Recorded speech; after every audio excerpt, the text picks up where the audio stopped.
terjadi erosi banjir dan sebagainya. Lalu apa lagi kira-kira? Egois. Jadi berguna tidak? Ciri khas laporan yang sudah bersubstansi, informasi up-to-date, nyata. Kalau lama-lama orang mau baca apa? Sudah pada tahu mau baca apa? Jarang, karena sudah tahu. Bersifat objektif dan universal. Objektif artinya apa? Disajikan sesuai keadaan yang sebenarnya. Tidak dimasukkan unsur tidak berpihak kepada satu pihak.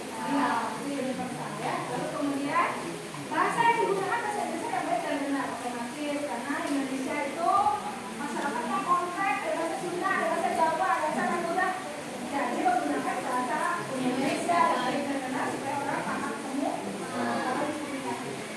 Membahas kompleks tunggal. Adalah kalau kamu duanya repot ya, sebelumnya harus diselidiki, harus kita teliti. Dan satu aja dulu, udah selesai baru kamu lagi lupain. Menjelaskan sebuah informasi berdasarkan data dan fakta. Pernah membuat berdasarkan data dan fakta? Bisa membedakan data dan fakta? Data no?